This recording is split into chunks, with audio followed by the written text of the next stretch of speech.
Dans la France à Macron, les cocktails coûtent cher. 12 balles pour un mojito? Non.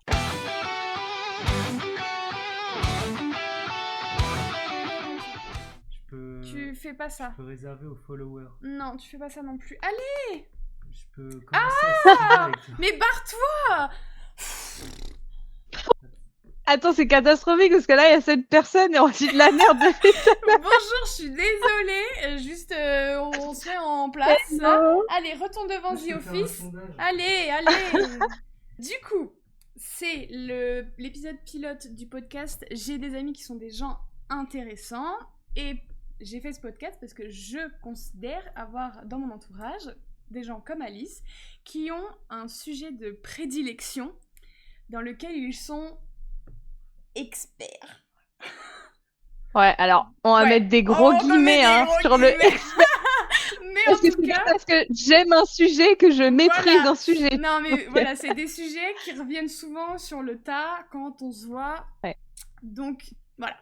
Et Alice était un peu prédisposée à faire ce premier épisode parce que l'art de la conversation tout bonnement. Et pour ceux qui ne connaissent pas, Alice, c'est du coup une amie de longue date, maintenant. Qui a tout mon respect et mon attention, bien évidemment.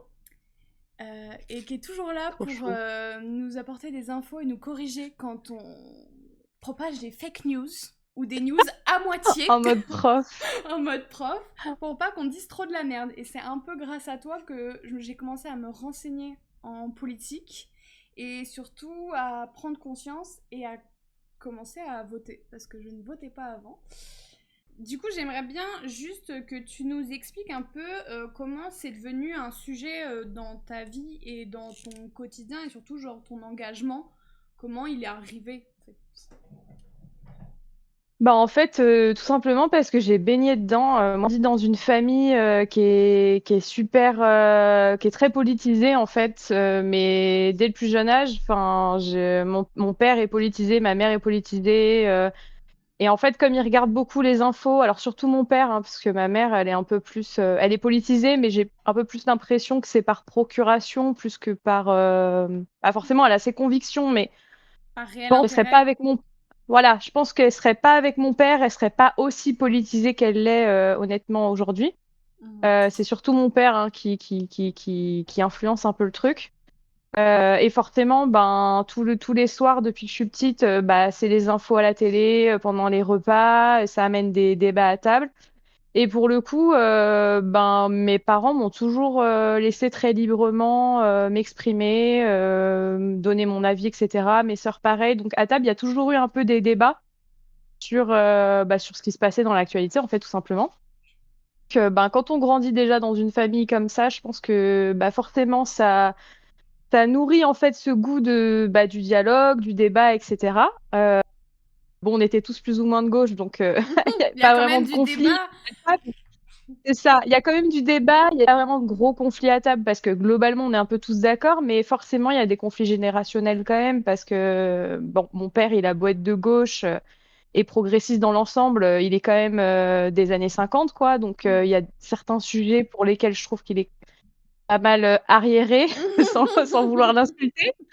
Mais voilà, plus des conflits générationnels, mais globalement, on est du même bord politique. Mais forcément, voilà, c'est ça qui a un peu nourri cette envie. Puis c'est aussi, je pense, c'est aussi personnel. Enfin, pour moi, la politique, c'est très lié à tes valeurs. Alors, il y a beaucoup de gens qui s'y intéressent pas parce que ils trouvent que c'est un sujet super complexe et tout de suite, ça a l'air très éloigné de nous. On pense toujours que c'est un peu les grosses têtes qui peuvent parler de ce genre de sujet, mais moi je trouve que c'est très relié à tes valeurs personnelles. Et donc forcément, si t'appliques des valeurs très concrètes, etc., bah, tu as envie de les voir transposées bah, pour la société. Et donc bah, ça, c'est de la politique, en fait, tout simplement. Donc voilà, c'est pour ça que ce sujet me passionne tant. Et du coup, pour cet épisode pilote, toi, tu m'avais dit vouloir parler en l'occurrence de la montée de l'extrême droite en France et à l'international, notamment chez les jeunes. Ouais. Pourquoi ? En fait, je pense que en tout cas, moi, c'est le combat qui m'inquiète le plus, dans le sens où je trouve que là, s'il y a vraiment un truc pour lequel on doit s'inquiéter au-delà de l'écologie, évidemment, parce que voilà, les ressources de la planète, elles sont pas infinies et qu'en général, à la moitié de l'année, on a déjà épuisé les ressources pour l'année en cours. Forcément, l'écologie, c'est un gros sujet, mais en fait, l'écologie, ça passe par la politique. Et en fait, si on a des personnes d'extrême droite au pouvoir, on gagnera jamais le combat écologique, quoi. Donc pour moi, le plus gros débat avant même de parler d'écologie, c'est quel parti on met au pouvoir. Et moi, quand je vois que dans énormément de pays en Europe et à l'étranger, tu vois l'extrême droite qui est grandissante. Donc ça a commencé déjà dans pas mal de pays d'Amérique latine où à la base c'était quand même pas mal de communistes. Maintenant, tu vois de plus en plus de gens. Alors je dis pas que le communisme c'est forcément bien, hein, mais tu vois de plus en plus de gens qui virent en fait d'un extrême à un autre. C'est le cas par exemple pour le Brésil avec Bolsonaro, donc c'était déjà un peu une catastrophe, quoi. Et qu'en fait, il y a de plus en plus de pays qui suivent le mouvement, en Italie, aux États-Unis avec Trump, en Ukraine, pareil, hein, c'est un gouvernement un peu d'extrême droite. Donc ouais, tout ça, ça fait peur, en fait. Surtout quand on voit des mecs comme Trump qui sont complètement... Enfin, là, les États-Unis, c'est vraiment le pompon parce que tu vois un Trump qui assume complètement d'être un débile profond. Tu te dis, c'est un peu inquiétant quand même ce qui se passe. Et encore une fois, ben on le répète, mais l'extrême droite, ben, c'est contre l'écologie, c'est contre l'avortement, c'est contre le droit des femmes, contre le droit des gays, enfin, contre. Donc, si, pour moi, s'il y a bien un combat à mener en 2026, c'est ça, quoi. Trump, c'est un jour. Donc, moi, Un jour une je connerie, suis les c'est réseaux. clair. Mais un jour, une dinguerie, c'est que, en fait, bon, je suis un peu accro à mon tel, comme plein de gens. Mais je suis l'actualité sur mon téléphone et en fait, il n'y a pas un seul jour où j'ouvre mon téléphone et je vois pas une dinguerie. Et un jour sur deux, c'est Trump, quoi. Donc il a fait ceci, il a fait cela. Et ICE, donc la brigade ICE qui arrête des étrangers, qu'en a tué certains. Ils sont tous parqués dans des camps en mode, enfin, c'est le Troisième Reich, quoi. Enfin, il n'y a pas de mots en fait. Enfin. Il a retiré le mot du dictionnaire, enfin de certains registres de l'administration, de son administration publique, mais même des mots comme femme, quoi. Enfin, tu te dis juste woman, t'as pas le droit de le prononcer, quoi. Enfin, c'est vraiment, ouais, non, là on a atteint un stade, ouais, chaud, c'est chaud, c'est chaud. Est-ce que toi, tu pourrais expliquer la popularité montante de l'extrême droite d'abord en France? Pourquoi on a un virement progressiste qui se passe? Et même, je vois, avant on disait c'était toujours les vieux, les vieux, les vieux, mais maintenant c'est pas les vieux. Ouais, complètement, t'as complètement raison. Bah en fait, c'est la résultante de plein de facteurs. Alors déjà, je pense que le plus gros sujet, c'est les médias. Parce qu'en fait, si tu atteins une cote de popularité du Rassemblement national en France, c'est parce que ben, toute l'année, tu as les médias mainstream, donc la télé, les journaux, etc., qui font tout le temps la promotion, en fait, directement ou indirectement, du Front National. Donc directement, ça va être bah, mettre en avant carrément Bardella et montrer à quel point ce qu'il fait, c'est formidable. Et indirectement, ça va être ben, de cibler toujours les mêmes populations de personnes. Donc ça va être bah, faire des raccourcis entre le fait d'être musulman et le fait d'être terroriste. Des raccourcis entre ben ouais l'immigration c'est mal, propager des fake news du style bah les immigrés ils arrivent dans notre pays et puis on leur file une carte bleue et puis viva la vida, ils font ce qu'ils veulent et ils ont accès à des logements et pendant ce temps-là nos SD ils galèrent. Bon voilà, donc tout ça c'est de la grosse connerie. En fait c'est insidieux parce que chercher le coupable de tous nos malheurs, en fait c'est pas les journalistes qui veulent chercher un coupable. Les journalistes, en fait, ils savent manipuler et donc ils savent que le français moyen a besoin d'un coupable. Donc on donne au français moyen ce qu'il a envie d'entendre et les raccourcis qui sont faciles à faire. Et donc bah, en fait, ils sont très malins et ça marche parce qu'en fait, c'est triste à dire, mais aujourd'hui, qui est-ce qui vote le plus extrême droite? C'est la classe ouvrière. C'est pas forcément le vieux bourgeois, beaucoup de vieux bourges qui votent Front National, mais c'est pas pour les mêmes choses. Souvent, Ouais, parce que ça le veut pas vieux dire bourge, qu'ils c'est sont... Comment dire Ils vont forcément les sauver d'une situation. C'est pas les plus Oui, non, axés c'est ça, populaires, c'est classe ça. Mais populaire et souvent, tout. c'est par racisme, en fait. Mais en fait, les vieux bourges, souvent, c'est plus par racisme ou par xénophobie qui votent Front National ou pour sauver des intérêts économiques, parce que le Front National a toujours été du côté des riches, même si ils ont l'air de dire qu'ils protègent les pauvres, mais dans les faits, pas du tout. Mm. Et en fait, il y a énormément. En fait, leur plus gros public, en fait, ceux qui votent le plus pour eux, c'est la classe ouvrière. Et en fait, ce qui est malheureux, c'est que la classe ouvrière fait un complet but contre son camp parce que ben ils votent pour un parti qui leur promet monts et merveilles alors que bah, dans la réalité ils feront absolument rien pour eux. Est-ce qu'on Mais en sait fait, l'ouvrier de s'ils base font n'a pas le temps. vraiment absolument rien pour eux? Il n'y a pas un infime truc sur lequel ils se reposent? Parce qu'ils peuvent promettre monts Ah et bah non, merveilles, mais peut-être qu'il y a un truc, quoi.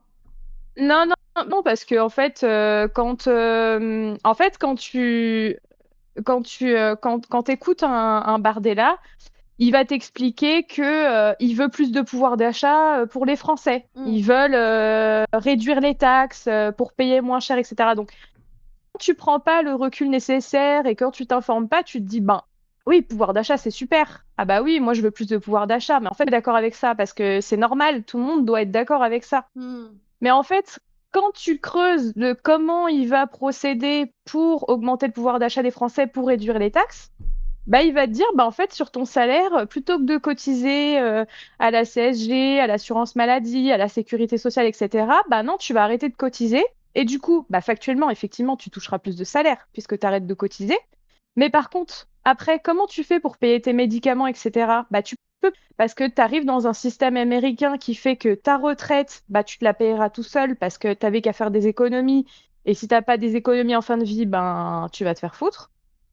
Et dès que tu seras malade, tu vas te péter une jambe, bah, tu auras des 2000 balles de frais médicaux à l'hôpital parce que ben, t'as plus de sécurité sociale. Donc, du coup, c'est les riches, enfin, ceux qui ont de l'argent, ils peuvent se soigner, ceux qui n'ont pas d'argent, ils crèvent. Et donc, en fait, tout est comme ça. C'est en permanence, ils te promettent du pouvoir d'achat, de la justice sociale, etc. Mais tout ça, c'est du vent. En fait, quand tu les vois à l'Assemblée et que tu t'instruis 5 minutes, tu te rends compte que, ben, typiquement, la taxe Zuckman pour taxer les riches, ils votent contre. Euh, pour augmenter les allocations, les aides au logement, ils votent contre. Pour tout ce qui est égalité homme-femme, ils votent contre. Enfin, tout est comme ça tout le temps.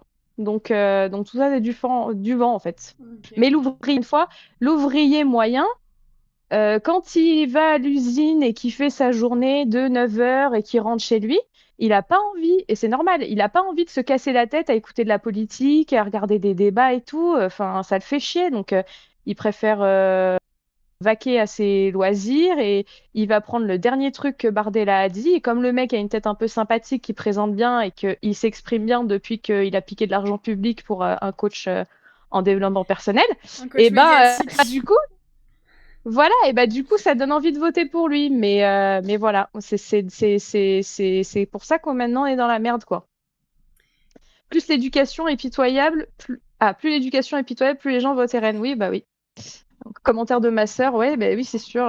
C'est un manque d'éducation aussi, mais en fait, on n'a pas tous eu la chance aussi de grandir dans une famille qui nous a éduqués politiquement, quoi. Puis c'est pas dit Donc que voilà. même les parents soient intéressés et aillent pas chercher plus Oui, loin c'est que le bout ça. de leur nez, donc oui. Après, Bah on peut ouais. très bien être éduqué. Moi, j'ai connu des gens qui ont grandi dans une famille plutôt de gauche. On n'est pas sur non plus une famille hyper investie, mais au moins qui avait des valeurs de gauche. Et ils ont viré à droite. Parce que Mais toute ta famille ou dans... juste deux, Non, trois juste membres la personne, le frère ou la sœur, je vais pas citer les ouais. gens bien évidemment, mais qui a viré parce que ça paraissait un peu désillusoire, délulu, delusional, Ouais, tu ouais, ouais, vois, de ok. ce Je côté vois ce que gauche tu veux dire. de... Après, il y en a beaucoup qui disent, moi je connais beaucoup de gens qui me disent, tu sais, aujourd'hui qu'on la trentaine, la quarantaine, et qui me Mhm. disent, ouais, moi aussi j'étais de gauche quand j'étais jeune. Et ça me fait rire parce qu'en fait, souvent c'est des gens qui se disent, ben oui, gauche, c'est voilà, c'est tu sais, tu vois un peu la vie en rose, t'es un peu dans le monde des bisounours et tout, en mode ouais, c'est bien quand t'es jeune parce que ouais, t'as plein d'éthique et t'es C'est pour un monde syndicalisé, meilleur. machin, revendications. Mais par contre, dès que tu commences à bien gagner ta vie et que tu veux acheter une baraque et que tu prends une bagnole en leasing et compagnie et que tu fais des enfants, bah là, tu commences à être de droite parce que Mais tu veux protéger tes propres intérêts. C'est ce que j'appelle le switch individualiste égoïste, tu vois. C'est dès que ma vie s'améliore, ah bah j'ai plus de valeur, quoi. Tu vois, bah, je. pour moi, je pense que ça c'est pas forcément que sur l'argent. Alors non, il n'avait pas changé parce qu'il gagnait de l'argent. Pour cette réponse, je sais pas Ouais, pourquoi, tu je vois, pense que bah, c'est ma son sœur, elle est du même entourage. avis. C'est preuve qu'on est de la même famille, tu vois. Claro. Mais, Ouais, on vient pas du mais même oui, monde c'est pour sûr rien. que l'argent peut te rendre individualiste parce que bah, t'as envie de te protéger, ce qui est un réflexe à la rigueur très naturel, quoi. Mais bon. Ouais, bien sûr, mais je pense qu'on peut se protéger tout en voulant protéger les autres aussi, quoi. Hmm. Et arrêter d'être tout le temps dans sa petite bulle, ses propres intérêts. Moi, ça me saoule un peu parce que tu vois, typiquement, bon, je ne vais pas faire la meuf, mais aujourd'hui, voilà, je gagne plutôt bien ma vie, j'ai un bon métier, mon appart, ça va.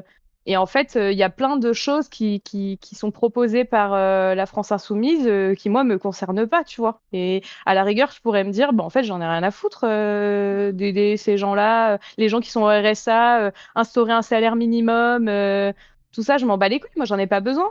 Mais c'est pas parce que tu n'en as pas besoin que tu veux pas améliorer le sort commun, quoi. Hmm. Donc ouais, j'ai un peu de mal à comprendre cette manière de penser, quoi. Et moi, j'ai tendance à croire, après, là-dessus, je suis pas hyper renseignée, mais le fait que, genre, le monde, là, actuellement, tourne à droite, genre, il y a beaucoup de pays qui, ça y est, s'imposent sur la droite et l'extrême droite, je me dis, est-ce que c'est pas une tendance? Est-ce que c'est pas cyclique, en fait? Est-ce qu'on n'est pas, on va pas être obligé de passer par là pour après retrouver quelque chose de plus communautaire, de plus de gauche et Ah tout? bah si, si, ouais, enfin, ouais, je suis d'accord. Je pense que de toute façon, la politique, c'est un peu un éternel recommencement. Mais en fait, l'histoire, c'est un éternel Hmm. recommencement. Je pense que malheureusement, alors il y a une phrase de Kerry James que j'aime bien, qui dit que faut s'approcher du feu pour en constater la chaleur. Et pour beaucoup de gens, c'est ça en fait. Il faut être dans la merde pour vraiment sentir que ça pue, tu vois. Hmm. Et le problème, c'est qu'il y a beaucoup de gens qui ont besoin d'avoir le nez dedans pour réaliser à quel point c'est de la merde. Et donc, c'est ça qui fait que l'histoire se perpétue, c'est parce que l'être humain ne retient aucune leçon du passé. Et on a beau te marteler la tête. Enfin, moi, j'ai passé toute ma scolarité à ne parler que de la Seconde Guerre mondiale. J'ai l'impression qu'on a parlé que de ça pendant allez, bah, tout le Chapitre collège et très le lycée, important, là, ouais. ça fait 7 ans. 7 ans à bouffer la guerre mondiale, j'extrapole, mais en réalité, enfin, c'est vraiment le chapitre que j'ai retenu. Et en fait, t'as l'impression que les gars, maintenant, ben, tu sais, l'Allemagne nazie, ouais, non, enfin, tu sais, ils font pas le lien, en fait, entre extrême droite en France et Allemagne nazie. Mais je suis désolée, mais ils ont procédé de la même manière, hein. Tous les messages insidieux qui transmettent aujourd'hui, c'est la même chose. Et en fait, on pourrait très bien en arriver à la même conclusion, parce que la diabolisation qu'on fait envers les musulmans à l'heure actuelle, on disait pareil des juifs et à l'époque. Et donc, C'est vrai. moi, je comprends pas comment en 2026, on ne peut pas faire ce lien, en fait, vu les heures et les heures qu'on a passées sur ce chapitre, quoi. Et ça, pour le coup, tout le monde a été, enfin, tout le monde a eu les mêmes cours d'histoire que moi, je pense. Oui, Donc, oui, oui. vraiment, je Conclusion de comprends pas. Zoé, on est trop con. Non, mais je pense que vu que la population se Ouais. renouvelle, bah après, mais en même temps, non, c'est pas la population qui se renouvelle, c'est juste les gens qui changent d'avis. Mais eux, ils vont t'amener comme argument que, genre, pendant la Seconde Guerre mondiale, t'avais une population allemande qui vivait très bien, mais au détriment d'énormément de gens. Et ça, ils oublient de dire le au détriment de plein de gens qui, du coup, mouraient, étaient dans la faim, étaient pauvres. Ouais, et puis on disait tout à l'heure, tu me posais des questions des raisons de la montée de l'extrême droite à chaque fois. Bah forcément, il y a les médias, faut désigner un coupable, mais c'est aussi toujours quand on est dans un contexte économique et social difficile. Là, tu vois, en ce moment en France, il y a l'inflation. Bah, au moment de l'Allemagne nazie, c'était pareil. Avant que Mm. Hitler fasse son truc, il y avait des gros problèmes de chômage en Allemagne. Euh, il y avait beaucoup de gens qui avaient du mal à se loger, avaient du mal à se nourrir. Et donc, pour ça, il faut désigner un coupable. Et là, c'est ce qu'on vit aussi en France, en fait. Il y a une crise du logement, il y a une crise de l'emploi, parce que c'est pareil, la droite. Alors là, je parle pas de l'extrême droite, mais la Mm. droite républicaine, que je mets républicain avec de gros guillemets, parce qu'ils sont de moins en moins républicains. Ils fricotent un peu trop avec l'extrême droite, mais enfin, qu'on appelle les républicains, les LR, ils font que de prôner en permanence. Alors eux, leur mot principal, c'est le travail. Donc ils ont le travail très à cœur. Hein, donc Travail, le famille, travail, le patrie. travail, le travail. Voilà, c'est ça. Et ce qui est très bien, mais qu'en fait, ils t'expliquent que ben, la France, c'est un pays de feignants qui veulent pas bosser, voilà, tous des feignasses, etc. Et qu'il y a beaucoup trop de chômage. Bah, c'est vrai, hein, il y a 3 millions à peu près, 3 ou 4 millions de chômeurs en France. Et oui, oui, bah c'est fait. Sauf qu'en fait, quand tu regardes, ouais, Coupable. t'en fais partie, tu fais partie des grosses feignasses de ce monde. Euh, Arrêtez. Arrêtez. Mais en fait, factuellement, quand tu regardes les chiffres, bah ok, il y a 3 millions ou 4 millions et plus de chômeurs en France, mais il y a 400 000 emplois vacants. Donc tu fais quoi avec ça? Mm. Donc c'est très bien de taper sur les chômeurs, les gens au RSA, mais en fait, factuellement, il n'y a pas assez d'emplois pour tous les Français. Donc une fois que tu comprends ça, euh, Mm. l'argument des droitards ne tient pas parce que tu peux pas donner d'emploi à tout le monde.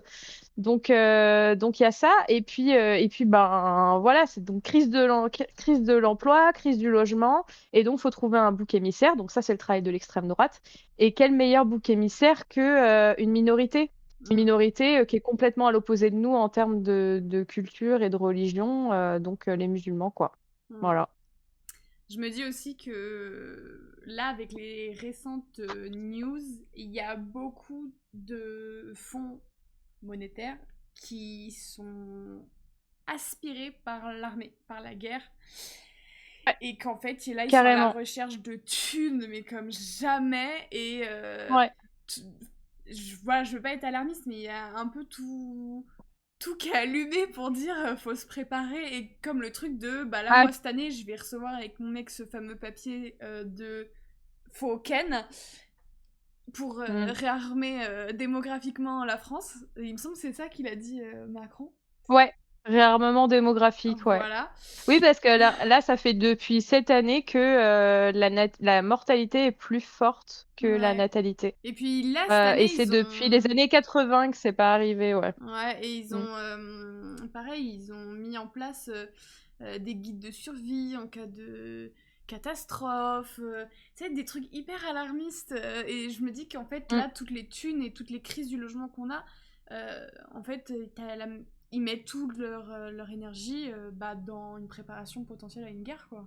Mais bon, c'est réarmement démographique et réarmement tout court parce qu'ils dépensent aussi pas mal de budget dans l'armée, quoi. Clairement. Et ça aussi, c'est hyper anxiogène, en fait. Et forcément, bah, si tu vois qu'il y a plus de thunes qui est mise dans l'armée, moi, perso, ça me donne pas vraiment envie de faire un gosse, quoi. Parce que si Oh, bah je non. me dis, s'il y a une guerre qui se prépare, je vois pas pourquoi je serais un enfant, tu vois. Non. C'est pas vraiment cohérent, quoi. Non, non. Donc voilà, ouais, Clairement, non. c'est un peu bizarre. Question intéressante. Est-ce que la désobéissance civile est-elle légitime ou contre-productive? Ouais, bah super intéressant cette question. Euh, J'y ai pas mal réfléchi parce que oui, j'ai eu je m'y suis préparée un peu à cette question On a quand un même. peu triché. Euh, Et en fait, pour moi, tout dépend du combat, forcément. Parce que évidemment, si c'est un combat un peu de merde, je vois pas pourquoi t'irais te faire chier à casser des trucs et brûler des voitures. Et tout dépend aussi du type de désobéissance civile, mais en fait, il y a plein de luttes sociales, de luttes sociétales et de combats, je pense au droit de vote des femmes, la fin de l'apartheid, tu vois, toutes ces luttes-là qui ont été mises en place. Enfin, les victoires ont été gagnées justement Ça a changé l'histoire. grâce à de la désobéissance civile, en fait. Et en fait, c'est ce que dit aussi. Alors, j'avais vu une vidéo de Camille Etienne, je sais pas si tu vois qui c'est, qui est plutôt écologiste, elle, flanc écologiste, et qui dit qu'en vrai, les vraies victoires civiles, bah, c'est souvent en fait la résultante d'une collaboration entre une gauche un peu modérée, bon, qui a des valeurs, mais qui est plutôt pacifiste. Donc elle est plutôt contre, tu vois, toute forme de réaction un peu physique, violente. C'est une collaboration entre cette gauche modérée et un flanc qui est plus radical et qui va vraiment mener des actions au front. Et en fait, chaque victoire, elles sont gagnées comme ça. Quand tu prends des nanas comme Rosa Parks, qui est une figure quand même vachement historique, qui a tout simplement refusé de s'asseoir dans le bus du côté des cases réservées pour les Noirs, et ben ça, c'est l'obéissance civile, tu vois. Ça fait de mal à personne, mais c'est un peu une action coup de poing qui a fait parler d'elle, et c'est comme ça qu'a bougé le mouvement.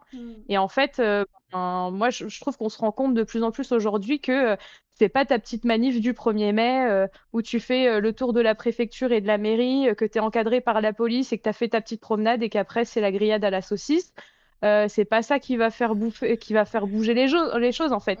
Enfin, moi, j'en ai fait plein des manifs. Je suis désespérée du niveau des manifs actuels parce que oui, c'est bien, on se rassemble, c'est génial, on sait qu'on a tous un projet en commun, mais en fait, Macron, il est dans sa tour d'ivoire, il s'en bat les couilles quoi, qu'on fasse ça. Donc, moi, je suis un peu en mode, ça va être un peu radical, mais je suis un peu en mode, tant qu'on ne sera pas devant l'Élysée et qu'on balancera pas des kalachnikovs sur les Champs-Élysées, je pense pas qu'il y ait quelque chose qui va se déclencher. Et on l'a vu aussi avec les Gilets jaunes. Bah, j'allais dire, est-ce que les Gilets jaunes, c'est pas la dernière manif Ouais. qui a eu un impact? Ah bah si, complètement. Enfin, les Gilets jaunes, désobéissance civile totale. Et encore une fois, parce que là, tu vois, les médias, Parce qu'il y avait les agriculteurs qui se sont rejoints à ça aussi. Ouais, aussi. Mais tu vois, comment on appelle ça? Les gilets jaunes, enfin, dans les médias, ils s'en donnaient à cœur joie pendant les gilets jaunes parce que c'était, les Black Blocs, ils cassent des trucs et tout. Alors oui, je suis d'accord. Bon, je vois pas trop l'intérêt de briser des abribus parce que, bon, c'est de l'argent public. Et encore une fois, voilà, c'est ce que je disais, c'est que désobéissance civile, ça dépend aussi de ce que tu fais. Parce que pour moi, brûler la voiture d'un particulier ou casser un abribus ou bloquer un hôpital, je pense que c'est de la grosse connerie, ça sert à rien du tout, ça dessert la cause. Par contre, péter la vie d'une banque, parce que c'est symbole du capitalisme en fait, donc ça a un sens. Taguer des monuments, tu sais, ils ont fait tout un scandale parce que t'en avais qui avaient tagué, je crois que c'était l'Arc de Triomphe, enfin, il y avait eu des tags sur l'Arc de Triomphe et tout.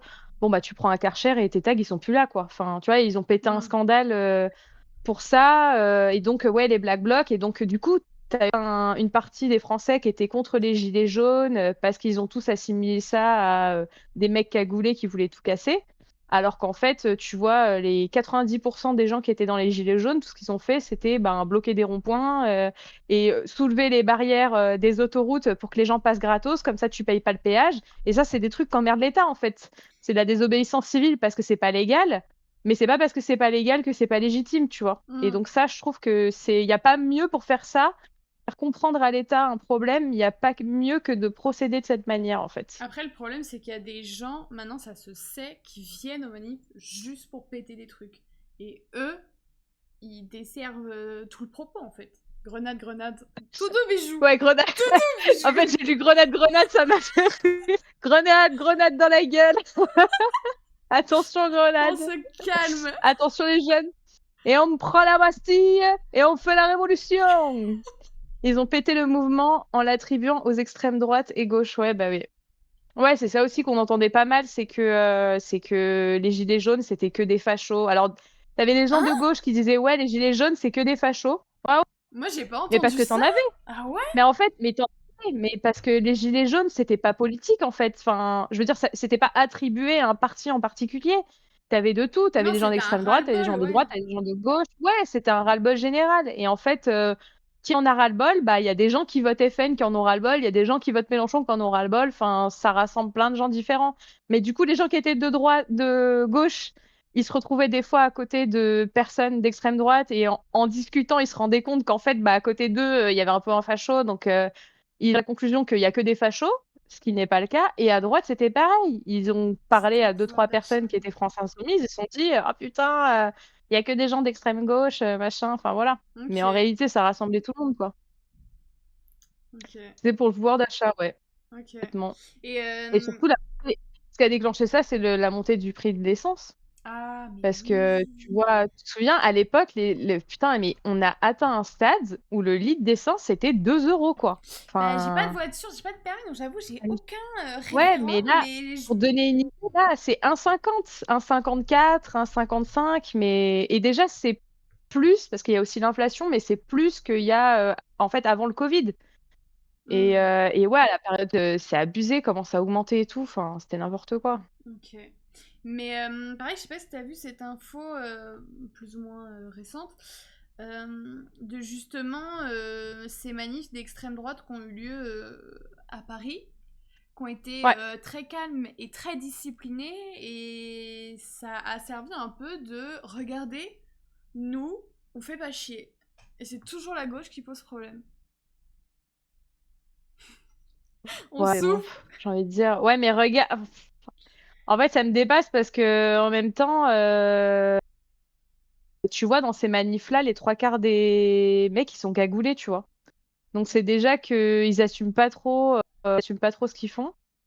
Et, euh, et en fait, des débordements d'extrême droite, il y en a eu plein. C'est juste qu'ils sont pas aussi médiatisés que ceux de gauche, en fait, parce que les médias aussi prennent parti. Ils sont censés être dans la neutralité journalistique, mais ils le sont jamais vraiment. Bah non. Et en fait, des débordements d'extrême droite, même des attentats terroristes d'extrême droite, il y en a plein. Oui, ça oui. Des gens qu'on, ouais, mais oui, mais même des gens enfin des gens d'extrême droite qu'on séquestré des profs ou Qu'on des tuait gens dans de des bars gauche. gays, Enfin, j'avais vu.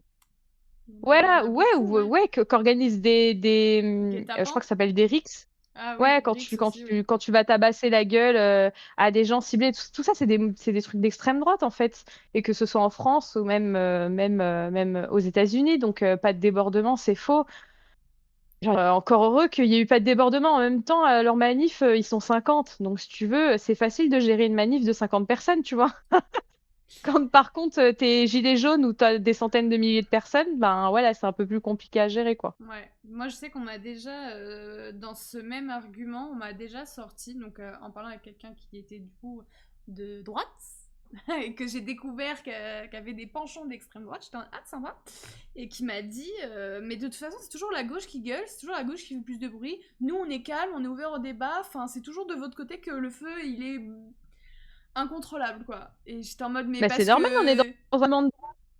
je dis, mais parce que toi, tu t'indignes pas, en fait. Pour toi, toute cette haine te paraît normale, mais moi, ça m'indigne, forcément. Bah, et puis, en fait, c'est logique parce que, en fait, on est le parti de l'opposition. Donc, le parti de l'opposition s'oppose, tu vois, c'est QFD. Aujourd'hui, on est dans un gouvernement de droite. Donc, évidemment que les gens qui râlent, c'est les gens de gauche, Hmm. par définition. Si demain, la France était mélenchoniste, bah, les gens qui gueuleraient, ce seraient les gens de droite, tu vois, logique, puisque ce n'est pas leur parti. Hmm. Donc, pas besoin de chercher midi à 14h. C'est super dur de gérer une manif, en vrai, même avec 50 personnes. Ouais, mais les 50 personnes en question, elles étaient très calmes. En vrai, je sais pas combien il y avait de gens. C'est sûr qu'il y en avait moins, mais le fait que bah, ils étaient hyper disciplinés, ils étaient en rang d'oignons, genre bons soldats, armés, tout ça, c'était un peu. Ouais. Je pense Et qu'ils ils jouent sur avaient la peur des aussi. drapeaux et des drapeaux et des tambours nazis aussi. Ouais. Ils ont repris des symboles nazis avec l'espèce de croix, et les fanions et les machins Alors là. qu'il me semblait Et que en fait, c'était interdit en France de d'afficher ces symboles-là. Je pensais que c'était interdit. je sais Genre une pas. croix gammée, Bah, ça devrait être interdit. n'as Bah, pas le typiquement, droit la de. croix gammée, c'est interdit, mais Ok. Je sais pas pourquoi Mais j'étais je sais pas. persuadée. Donc pour toi, c'est plutôt légitime dans une logique de... Voilà. Ouais, bien sûr. Bah, quand c'est un mouvement voilà, qui rassemble énormément de monde, tu vois, le droit de vote des femmes avec les suffragettes, tu vois, en fait, le problème, c'est que ça revient à ce qu'on disait avant, que les gens ont la mémoire courte, parce que, bah, encore une fois, ils retiennent aucune leçon d'histoire, parce qu'aujourd'hui, le droit de vote des femmes, ça paraît évident pour tout le monde. Enfin, une seule personne qui va te dire ah non, mais les femmes, c'est pas normal qu'elles aient le droit de vote, tu vois. Enfin, tout le monde est d'accord là-dessus. Mais en fait, pour obtenir ça, t'as quand même des nanas qui ont foutu le feu à des établissements, qui ont brûlé le code civil. Et en fait, tout ça, c'est de la désobéissance civile, en fait. Et on l'a obtenu comme ça. Mais bah, les gens ont la mémoire courte, quoi. Et en Ok. fait, malheureusement, c'est par la violence qu'on gagne bien souvent, quoi. Question suivante. Quelle personnalité t'inspire, je vais dire, aujourd'hui? Parce que c'est un peu facile de citer des gens d'avant. Qui m'inspire en vrai, c'est un grand mot parce que je suis pas forcément inspirée par des personnalités politiques, je suis plutôt inspirée par des artistes. Engagé. Parce que ouais, le côté artistique, la musique, l'art, ça c'est des choses qui m'inspirent. La politique, c'est un engagement, donc Bah, un inspirée, je trouve que c'est artiste un mot un peu. politisé. Je pense que je connais la réponse, mais... Un artiste politisé, bah ça, il y en a plein, hein, franchement. Mais même si juste je te cite des politiciens, pas qui m'inspirent, mais que j'aime bien, ou je me retrouve dans leurs idéaux, bah t'as Jean-Luc Mélenchon, t'as Bompard, qui est du même parti, t'as Camille Etienne, que je t'ai cité avant, t'as François Ruffin, que je trouve bien aussi. Et puis t'as Poutou, même si bon, je suis pas forcément d'accord avec tout ce qu'il dit, parce que lui, pour le coup, il est vraiment à l'extrême gauche. Il s'est pas retiré Euh, politiquement? Si, il s'est retiré, ouais. Mais j'ai toujours aimé ses interventions. J'ai toujours trouvé qu'il parle de manière super intelligente, n'en déplaise à ceux qui veulent le discréditer. Hmm. Mais voilà, ça, c'est ce que j'aime bien. Et après, en artistes qui m'inspirent, qui sont politisés, t'as Mathieu Longat, c'est un humoriste Sur Radio qui Nova, non? fait. Alors non, il n'est pas sur Radio Nova. Ah. Ça, c'est Pierre-Emmanuel Ah Barré. ouais. T'as qui aussi? T'as Guillaume Meurice qui est sur Radio Oui. Nova. Donc eux, ouais, je les aime bien aussi, ouais. Humoristes, chroniqueurs. Non, Mathieu Longat, c'est celui qui fait Bonjour Tristesse. Tu sais, on a été le voir au Ah, République. mais oui. Ouais, il fait des stand-up et il a fait une série de vidéos sur YouTube qui s'appelle Bonjour Tristesse, où en fait chaque semaine il faisait une nouvelle vidéo où il parlait de sujets d'actualité, etc. Bon, là il a arrêté. Euh, mais du coup, j'ai toujours. Enfin, et en fait, il s'énerve. Et en fait, je trouvais que c'était vachement salvateur, en fait, de regarder quelqu'un s'énerver, parce que j'avais l'impression de m'énerver par Oui, procuration, tu vois. t'exorcises à travers lui. C'est ça. Et il y a Ségolène qui dit une phrase, j'aime bien, elle dit il y a des colères qui sont saines. Et j'aime bien cette phrase parce que je trouve que c'est vrai, en fait. Des Oui. fois, on a tendance à toujours diaboliser ce truc de s'énerver pour de la politique. Et moi, je sais que je m'énerve beaucoup. Et bon, c'est pas toujours intelligent de procéder comme ça. Mais je trouve aussi que c'est un peu flippant. Ils sont un peu dans une forme de léthargie, tu vois.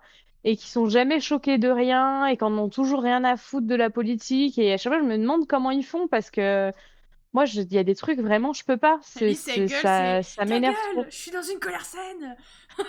Ah, il y a des colères qui sont saines, ok? Et en fait, voir ce mec s'indigner, eh ben, je me sentais moins seule, tu vois. Je me dis, ah, ok, putain, ça me fait plaisir de voir des gens qui s'énervent pour les mêmes sujets que moi et tu sais, qui sont prêts à péter une table juste parce qu'ils ont vu un truc à la télé qui les a gonflés, tu vois. Enfin, voilà. Donc voilà, lui, c'est vraiment un mec que j'aime bien, Ok. quoi. Voilà pour les humoristes. Puis après, bah, il y a d'autres artistes Moi, j'ai cru que t'allais musicaux dire Kerry James, qui sont un peu. que Ah bah tu Kerry cites James, ouais, très complètement. souvent et depuis longtemps pour le Complètement. coup. Bah, je l'ai cité en tout début de Oui. podcast. Je l'ai cité déjà d'entrée de jeu, tu vois. Mais oui, évidemment, Kerry James, immense artiste que j'adore. Et lui, pour le coup, lui, il m'inspire. Mais parce que c'est un artiste, tu vois. Hmm, hmm. Ça, vraiment politique, ça m'inspire Ok. pas, tu vois. Et du coup, à l'inverse, qui t'exaspère. Et me dis pas Donald Trump. C'est pas Joker. Il est exaspérant quoi qu'il. Ouais, bah, il y en a plein d'autres, hein. Toute la clique Le Pen était exaspérante. Zemmour, Ciotti, Retailleau, là, je viens de voir que là, il y a la news qui est sortie, je l'ai partagée en story il y a 1 heure. J'ai vu. Retailleau se présente au présidentiel. Moi, je Ça le connais pas m'exaspère. beaucoup, ce monsieur, j'avoue. Oh bah c'est un néo-nazi, hein. Ah On peut ouais, pas le carrément. décrire mieux que ça. Ah oui, oui, oui. Là, lui, pour le coup, il s'est mis en mode républicain, mais il est d'accord avec tout ce que dit l'extrême droite. Donc, si tu veux, c'est aussi pour ça que les républicains, moi, j'ai du respect en fait pour les gens de droite qui se disent de droite républicaine et Qui qui se maintiennent. définissent. Bon, et c'est grave à la mode de dire qu'on est gaulliste maintenant. Il y a beaucoup de gens de droite qui se définissent comme gaullistes. Mais j'ai à peu près du respect pour ces personnes-là parce que ça reste républicain, etc. Ou même qui s'identifient beaucoup à Chirac. Je trouvais que quand c'était Chirac, tu pouvais encore avoir une forme de respect pour les gens de droite. Autant après lui, quand on a commencé à basculer dans des bails de Sarkozy, de Hollande et de Macron, Hollande, il était pas de la gauche? droite. Socialiste, ouais. Mais socialiste, c'est pareil, c'est une imposture complète. On va y revenir. Aïe, aïe, aïe. Mais du coup, enfin, ouais, depuis Sarkozy, moi, j'ai vraiment, enfin, tous les gens qui s'identifient à Sarkozy et à toutes les personnes de droite qui sont venues après, j'ai plus aucun respect pour ça, quoi. Non, c'est assez effarant, honnêtement. Et d'ailleurs, j'ai vu, je sais pas si t'as forcément vu passer cette info un peu lunaire de Marion Maréchal Le Pen qui s'écorche les lèvres à dire que Jean-Luc Mélenchon est la personne la plus éduquée qu'elle a rencontrée.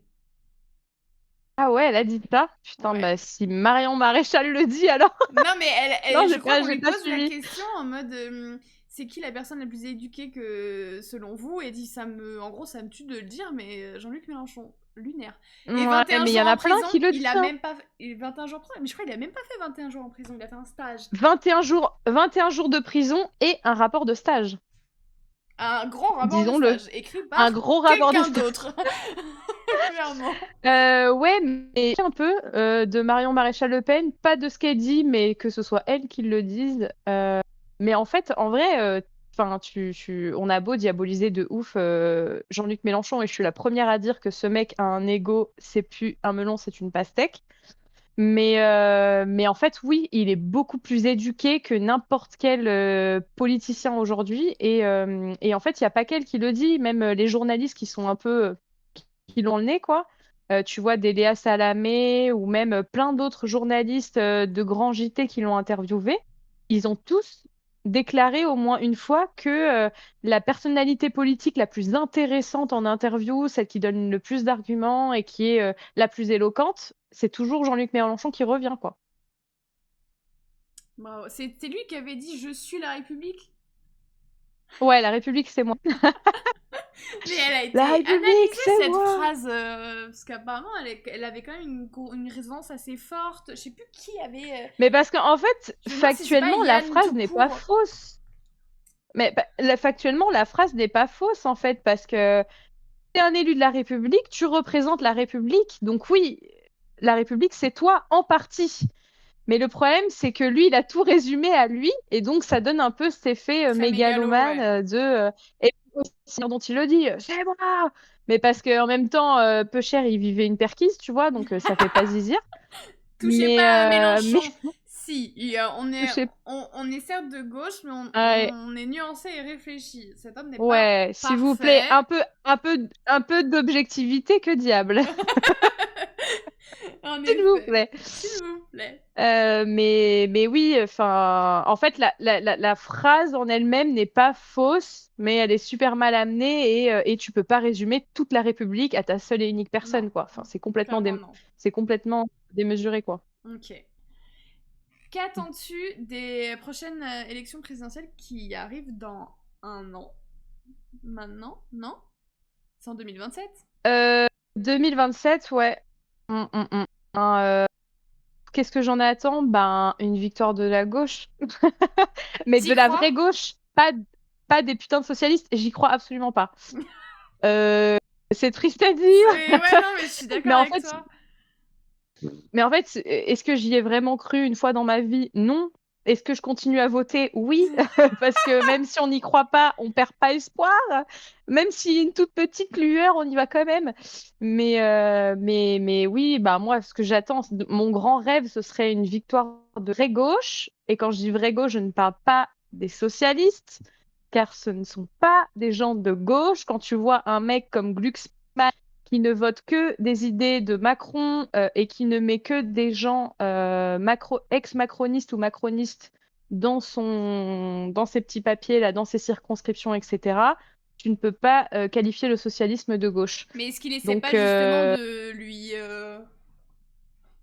sucer un peu la bite à ce Macron et d'essayer d'avoir Ah bah un peu si, sa place forcément, si, Est-ce que c'est pas un forcément, move pour après se retourner en mode plus de gauche, tu vois? C'est un move, ben ouais, il suce carrément la bite de Macron et en fait, il participe aussi à cette diabolisation de la France insoumise qui continue, hein, parce que là, tu vois, t'as le ministre de l'Intérieur, là, hier, ouais, c'était hier, qui a envoyé un papier au Conseil d'État pour que la France insoumise soit classée d'extrême gauche. Parce qu'à l'heure actuelle, et depuis sa création, donc en 2016, le Conseil d'État a dit et répété que la France insoumise n'était pas d'extrême gauche, ils sont de gauche tout court. Extrême gauche, c'est le nouveau parti anticapitaliste, Lutte ouvrière, le Parti communiste. Ça, c'est l'extrême gauche. Poutou, c'est l'extrême gauche. Voilà, était d'extrême gauche. Voilà, mais Mélenchon n'a jamais été d'extrême gauche. Mais là, ils veulent, comme par hasard, le faire passer d'extrême gauche un peu avant les municipales. Donc ça, c'est une campagne de diabolisation. Et en fait, Glucksmann, il est à fond là-dedans. Il n'est pas placé là par hasard. Je pense que tu penses que il y a lui, aussi il ce veut truc récupérer si LFI du coup passe d'extrême gauche, tu penses que lui, il veut récupérer le terme gauche, représenter la gauche en France? Pas forcément, quand il se met dans le mouvement socialiste, il veut récupérer la gauche, ouais. Et il y a tout ce truc de. Il y a aussi beaucoup de gens de gauche ou qui se disent socialistes qui crachent un peu sur Mélenchon et sur les autres partis, Poutou, le NPA et compagnie, parce qu'il n'y a pas de vraie coalition de gauche, il n'y a pas de gros mouvement de gauche. Et beaucoup, on a eu ce discours de ah oui, mais pourquoi la gauche ne se rassemble pas en un seul et unique bloc? Parce que tant qu'on ne se rassemble pas, on pourra pas gagner, etc. Qui est factuellement vrai, mais en fait, quand tu vois les divergences de points de vue, tu peux pas te rassembler avec des gens qui sont carrément macronistes, quoi. Enfin, ça n'a plus aucun sens. Quand tu vois un Glucksmann, alors on va faire la NUPES si je repense ses propos, mais quand tu vois comment a été créé le nouveau Front populaire, où là, il y a vraiment une coalition de gauche pour les législatives, parce qu'on voulait absolument pas que l'extrême droite passe, et c'était beau à voir, parce que tu te dis, putain, pour une fois, t'as les socialistes, les communistes, les LFistes qui se rassemblent tous dans un même mouvement et tout, et moi, j'étais la première à être trop contente. Il y en a, ça les a fait chier. Dès que les Ouais, parce que divergence de point de vue, encore une fois, ils savent que les socialistes, c'est des traites, donc ça les fait chier un peu qu'ils rentrent dans le mouvement, forcément. Mais en fait, pour gagner les élections, t'as pas le choix, quoi. T'es obligé de te mettre t'es obligé de faire ami-ami avec ton ennemi. Et ça a marché, parce que tu vois, on a été. Enfin, la NUPES, in fine, le nouveau Front populaire, c'est le parti qui a récupéré le plus de voix. Et pourtant, on n'a toujours pas de Premier ministre de gauche, tu vois. Donc ça, c'est pareil, c'est une gigadouille de Macron. Mais qu'est-ce qu'il a fait, Glucksmann? Dans toutes les circonscriptions où c'est son petit parti là, parce qu'en fait, ce qui se passait, c'est quand tu votais pour Nouveau Front populaire, c'était le candidat de gauche de Nouveau Front populaire qui était élu dans la circonscription pour lequel tu as voté, quoi. Et donc, des fois, c'était un mec des LFI, des fois, c'était un mec du NPA, des fois, c'était un mec ou une meuf du parti de Glucksmann. Et quand c'était un mec ou une meuf du parti de Glucksmann, c'était toujours un ancien membre de La République En Marche, donc du parti de Macron. Donc un ancien ou un nouveau macroniste, quoi. Donc tu comprends bien que Glucksmann n'est absolument pas quelqu'un de gauche. un infiltré, mais de toute façon, comme je dis, ça fait longtemps que le socialisme Et n'est c'est plus de lui gauche, quoi. qui Même sous Hollande. avait... C'est lui qui avait poussé le truc de taxer les riches? Euh, Non, Glucksmann? le... Non, tu confonds avec Zuckman, je pense. Zuckman. Voilà, ok. Ouais, rien à voir. Ah Non, bah là, rien à à ne pas voir. confondre. Et pourquoi, du coup, Ouais, les municipales, elles vont te donner le ton? En quoi c'est important, là, de s'intéresser aux municipales à venir? il y a les municipales avant qui vont donner le ton. Bah en fait, parce que enfin, les gens qui s'intéressent peu à la politique ont tendance à aller voter qu'au présidentiel parce qu'ils ont l'impression que bah, juste voter pour le prochain président, c'est le seul truc qui importe. Mais en fait, les municipales, je trouve que c'est limite plus important que les présidentielles parce que ben, la personne qui va être élue dans ta commune, c'est elle qui va décider du budget de ta commune, en fait, tout simplement. Donc, c'est elle qui va décider des choses qui vont être mises en place dans ta ville. Donc, est-ce que c'est plus de logements sociaux? Est-ce que c'est plus de fonds pour la banque alimentaire? Est-ce que c'est des transports en commun gratuits, une transition écologique? Tu vois, toutes ces questions-là. Hmm. Et c'est le maire, en fait, c'est ta commune qui va décider. Donc, c'est en ça que c'est important, les municipales. Et donc, plus tu auras de municipalités de gauche, et plus aussi tu auras de chance d'avoir un président de gauche, quoi. Donc, Ok. forcément, c'est important. C'est mettre plus de chances de notre côté pour des présidentielles à venir. Ok. Complètement. Ouais. Ok, ok. Bah, du coup, ma prochaine question, on l'a un peu répondu, mais est-ce que les filles est un parti d'extrême gauche? Ben non, du coup. Enfin, jusqu'à hier, parce qu'apparemment, le ministre de l'Intérieur en a décidé autrement. Mais non, Qui est le ministre de c'est clairement l'Intérieur pas un aujourd'hui? parti C'est d'extrême Darmanin? gauche. Non, Non? c'est Núñez. C'est qui? Je connais pas plus que ça ce pélo. La question à 100 000 euros. Allez. Voilà. Est-ce que t'as peur de l'avenir? Bah oui, forcément. Bah, En fait, avec tout ce qu'on vient de se dire, l'actualité, l'inflation, alors la natalité qui est en baisse, ça, je m'en bats les couilles, mais comme de l'an 40, quoi. J'ai envie de te dire, on n'a déjà pas assez de ressources pour nourrir toute la planète, donc clairement. que les Français fassent moins d'enfants, j'ai envie de dire Alléluia. Clairement.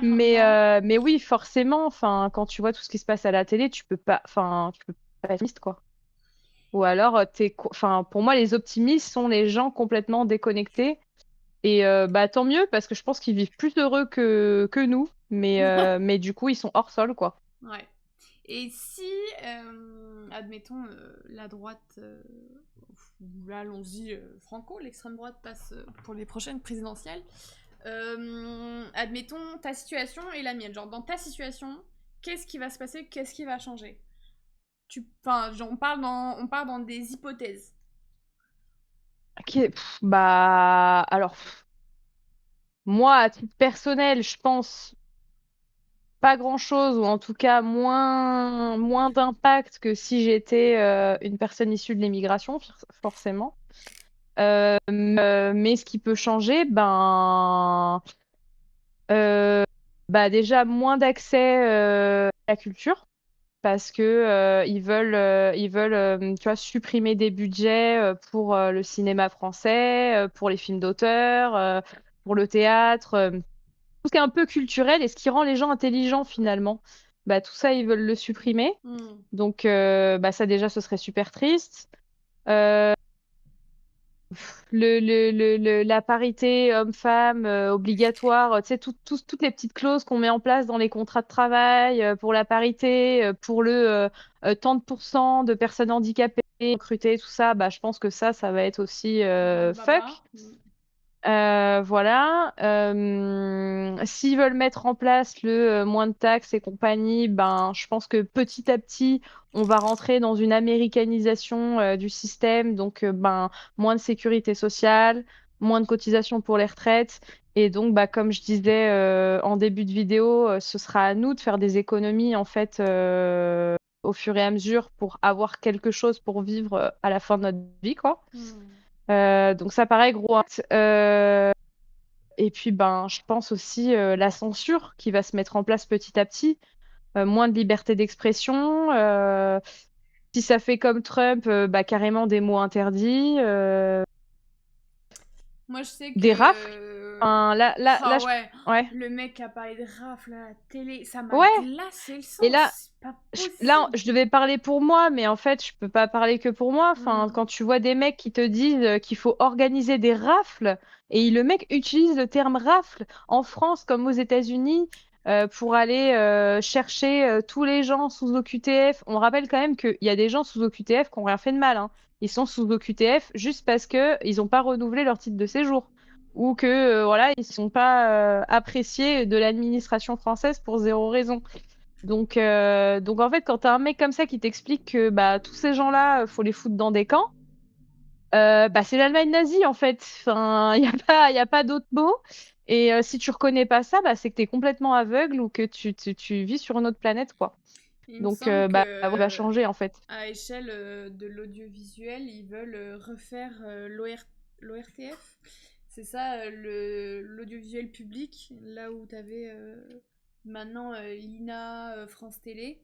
Ils veulent revenir Ouais, avant, donc ça réduit encore les emplois, ça crée ouais. encore plus de chômeurs et ça fait des économies pour on sait pas qui. Il y a ça aussi, Ouais, moi bah, ouais, bah, même peut-être un mec d'extrême droite là, je sais plus son nom, il était intervenu à la radio et il avait dit que il voulait, on l'interviewait parce que il voulait faire passer un projet de loi justement pour retirer des fonds à un institut public de l'audiovisuel. En fait, c'est un institut qui justement aide les jeunes scénaristes c'est le et les jeunes CNC, qui je veulent se crois. lancer un peu dans les métiers du cinéma à obtenir des subventions pour leurs films, etc. Et donc lui, il voulait supprimer ça parce que soit ça coûte trop d'argent à la France et on a d'autres d'argent à mettre. Et donc la question que le journaliste lui pose, c'est mais c'est quoi pour vous un bon film? Parce que le mec a le culot de dire ah bah et on doit garder l'argent que pour les bons films quoi. Et donc il lui dit bah c'est quoi pour vous un bon film? Et donc le mec te répond la pire phrase de tous les temps, il te dit bah un bon film, c'est un film qui vend beaucoup d'entrées. Ah bah alors déjà, si on part du principe qu'un bon film, c'est celui qui a fait le plus de Il est ventes, pas allé beaucoup au cinéma, ouais, celui-ci, hein. et, effectivement, t'y connais rien en culture, en fait. Et c'est là que tu vois que le niveau des gens d'extrême droite, culturellement parlant, est désastreux. Parce que quand tu tiens des propos comme ça, tu finiras pas ministre de la Culture, quoi. Ou alors t'es une giga imposture. Enfin, c'est pas possible. Hmm. Bon, on va passer aux questions des internautes. Voilà. Allez! On a reçu des questions. Alors, pour le coup, on a reçu pas mal de questions, donc je suis agréablement surprise. On va commencer par la première qui est Yes! assez légère. À combien de manifs t'as participé? Oh my God! Bah, tellement que je ne saurais les compter, j'ai envie de dire. À Alors, j'en ai vue fait d'œil. beaucoup moins. J'en ai fait beaucoup moins depuis que je suis à Lyon.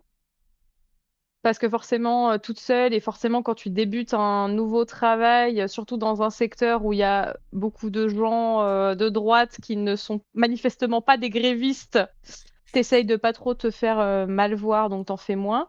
Mais dans toute ma vie, j'en ai fait plus d'une cinquantaine, quoi. Ah Facile. ouais, quand Ouais. même.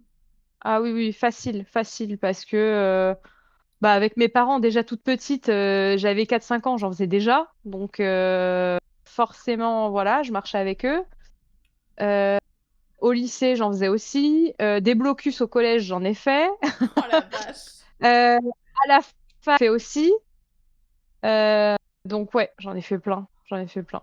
J'en ai fait 0. T'as fait zéro mètre. Ouais.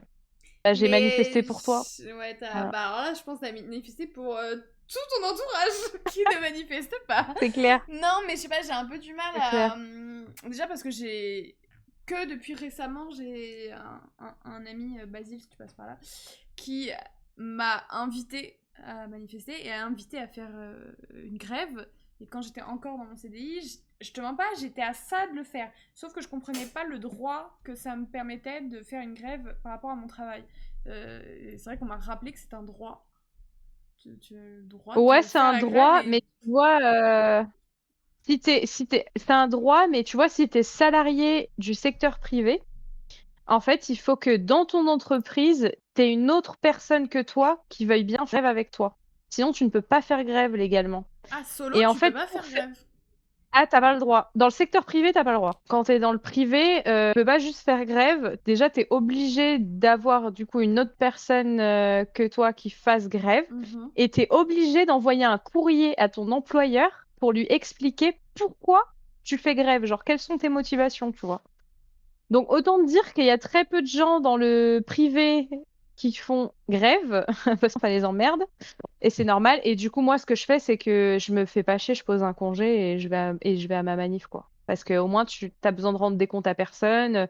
T'es pas obligé d'expliquer à ton employeur que t'es une sale gauchiasse de merde. Et du coup, tout le monde te fout la paix et tu poursuis quand même tes convictions. Je me suis dit, faudrait que je te rejoigne dans ton nouveau chez toi bientôt et qu'on fasse immersion de gréviste. Quelqu'un qui n'a jamais Allez, fait de grève va donner son avis. Un dîner presque parfait, une grève presque parfaite. je m'ai déjà fait interviewer en manif. No Faut te way. dire. Eh oui, et c'est un truc que je peux cocher sur ma On liste. peut retrouver l'interview ou pas du tout? Non, franchement, c'est un truc au Mans qui date d'il y a plus de 10 ans. Je saurais même pas où trouver ça, quoi. J'adore. Bon, question suivante. Faut-il faire du protectionnisme pour préserver une culture? Alors, ça, c'est hyper complexe comme question, parce que là, comme ça, j'aurais envie de dire que intellectuellement, la culture, ça se partage. Et donc, je trouve que le terme protectionnisme est toujours un peu sévère dans le sens où t'as ce truc de il faut le garder, c'est à nous. Et tu vois, je le vois un peu comme ça, même si je Ah, sais que c'est pas ça ouais. fondamentalement. Tu sais, par exemple, moi, à chaque fois, je fais le parallèle avec l'Argentine parce ils sont aussi beaucoup restés très longtemps dans une forme de protectionnisme, donc pas culturel, mais vraiment à l'échelle nationale, donc où ils ont vraiment fermé leurs frontières et ils voulaient être autosuffisants, tu vois, donc on prend que des produits de l'Argentine et on consomme que argentin, etc. Et ça peut être bien et pas bien parce que le problème, c'est qu'ils sont très vite retrouvés en pénurie de plein de trucs et donc ont eu du mal à se nourrir et il y a l'inflation qui a monté et voilà pour plein de Le choses. Japon, ouais, Mais j'avais bref, je cité divague. le Japon aussi protège beaucoup sa culture pour ne pas la perdre. Bah, pour moi, c'est ça en fait, Ouais, c'est mettre de l'argent et de l'attention sur la culture du pays en tant que tel. ouais, complètement. Et en fait, ouais, c'est le terme que j'aime pas, mais en vrai, c'est clair que protéger sa culture, c'est hyper important. Euh, Ne serait-ce que pour ce qu'on a dit tout à l'heure, tu vois, quand le mec d'extrême droite, là, il voulait retirer des subventions, en fait, tu fais ça, tu te retrouves demain avec un cinéma qui te passe que des films hollywoodiens, que des blockbusters, Et surtout que que la des France, on est trucs, quand même le pays qui a innové le cinéma. Enfin, c'est lunaire ce qu'il a dit. les frères Lumière. C'est C'est leur quand même nous, chier quoi. à la gueule. Non, mais ouais, c'est clair. Voilà. C'est Et en compliqué fait, culturellement, demain, il y a tu des masses. protèges pas, t'as que des trucs hollywoodiens et des films créés par intelligence artificielle, quoi. Enfin, qui veut de ce monde-là? Euh, Pas moi. Claro. Donc oui, protéger la culture, c'est hyper important, mais après, moi, je suis plus trouver un équilibre entre, oui, il faut préserver des quotas sur les films français, les films d'auteur, protéger toujours, tu sais, toujours faire en sorte, les Coréens, ils font pareil, hein, ils font en sorte que dans leur cinéma, il y ait minimum un film sur deux ou un film sur trois qui soit coréen, Mais enfin, en tu vois, des France trucs comme aussi, ça. hein, on a une règle Ouais, de ouais. diffusion.